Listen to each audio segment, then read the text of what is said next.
বিশ্বকাপে যাওয়া হয়নি ব্যাটিং ওস্তাদ মোহাম্মদ আশরাফুলের অবশ্য এ নিয়ে খুব একটা চিন্তা নেই, তবে খারাপ লাগছে তাদের জন্য যাদের প্রথমবার খেলার কথা ছিল বিশ্বকাপে। আশরাফুল মনে করেন সব ভুলে এখন সময়টা কাজে লাগানো উচিত ওয়ানডে বিশ্বকাপের জন্য। 2027 বিশ্বকাপে যেখানে অ্যাশ দলে দেখতে চান সাকিব আল হাসানকে। নাইয়ান বিন জসিমের রিপোর্ট।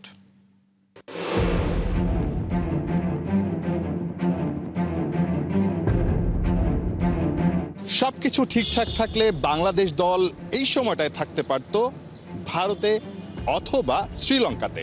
টাইগারদের সঙ্গে থাকতে পারতেন ব্যাটিং কোচ মোহাম্মদ আশরাফুলও। কিন্তু ভারত কিংবা শ্রীলঙ্কা না, মোহাম্মদ আশরাফুল এই সময়টায় সময় কাটাচ্ছেন বা ক্রিকেটের সঙ্গে আছেন।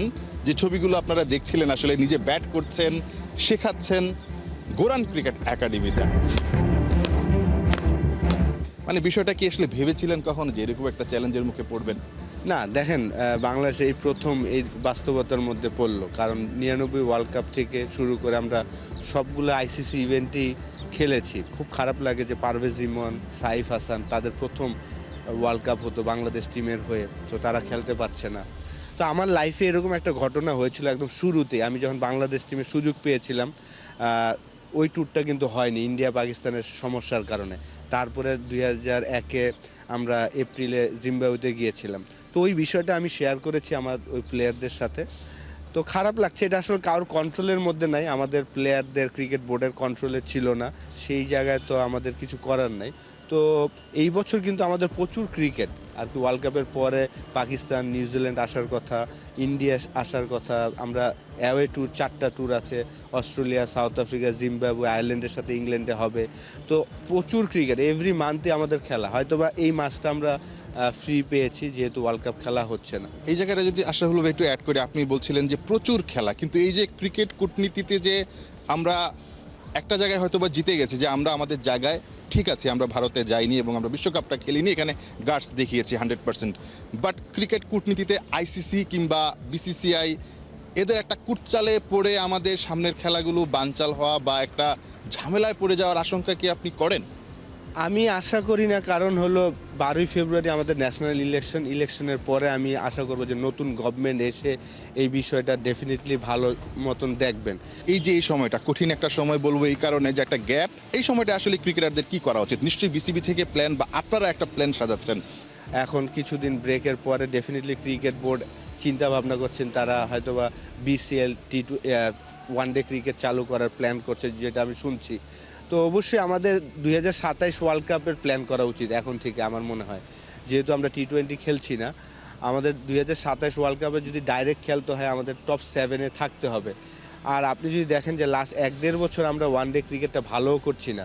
তো এটা ভালো না করার পিছনের কারণটা কিন্তু আমরা খুব কম ম্যাচ খেলছি, ওয়ানডে ম্যাচ। এই টুর্নামেন্টটা আমরা করছি যেই 5টা বা 6টা যেই কয়টা টিম নিয়ে করি আমরা যেন যাওয়ার আগে অ্যাটলিস্ট 7 দিন প্রপার ট্রেনিং করতে পারি, কোচিং স্টাফরা কাজ করতে পারে প্লেয়ারদের নিয়ে, তাহলে কিন্তু ডেভেলপ হবে।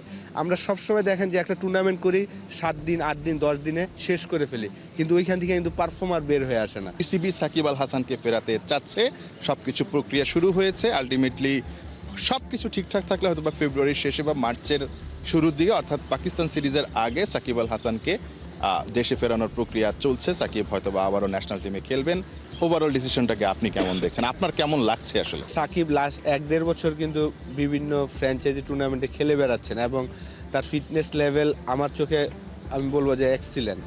আমি ব্যক্তিগতভাবে চাবো যে সে 2027 ওয়ার্ল্ড কাপ পর্যন্ত যেন খেলে, কারণ একটা প্লেয়ার চাইলেই এখনকার যুগে ওয়ানডে ফরম্যাটটা যেন সে কন্টিনিউ করে। মাত্র একটা বছর বাকি আছে, এই 1 বছর যদি সে খেলতে চায় ওয়ানডে ফরম্যাটে, তার জন্য ভালো, আমাদের বাংলাদেশের জন্য ভালো আমি মনে করি। আমাদের টিমের সবাই কিন্তু তার ভক্ত। দেখেন 11 বছর সে ওয়ানডে ক্রিকেটে 1 নম্বর র্যাঙ্কিংয়ে ছিল ইন্টারন্যাশনাল ক্রিকেটে। হিউজ একটা অ্যাচিভমেন্ট, কিন্তু এত বড় মানের প্লেয়ার যদি টিমে থাকে এবং তার সাথে যদি কাজ করতে পারি, অবশ্যই নিজেকে ভাগ্যবান মনে করি। লাস্ট কোয়েশ্চেন, যেটা হচ্ছে আশরাফুল ভাই, আপনাকে দেখলাম ব্যাটিং করছিলেন, একদম মানে মনে হচ্ছে যে না আপনার সামনে কোনো একটা খেলা আছে।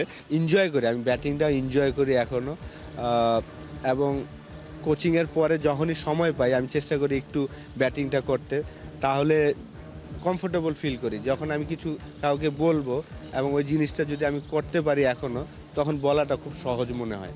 অনেক ধন্যবাদ আশরাফুল ভাই। মোহাম্মদ আশরাফুল যেটা বলছিলেন, খেলা নেই, বিশ্বকাপে যাওয়া হয়নি, তাতে কি?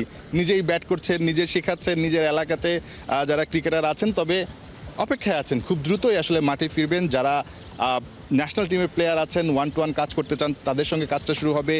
বিসিএল যেই ওয়ানডে টুর্নামেন্টটা সেটা শুরু হবে, এবং বিশ্বকাপটা যে খেলা হচ্ছে না বাংলাদেশের, সেটা নিয়ে ব্যাটিং কোচ মোহাম্মদ আশরাফুল খুব একটা চিন্তিত নন। নাহিয়ান বিন জাসিম, ৭১, ঢাকা।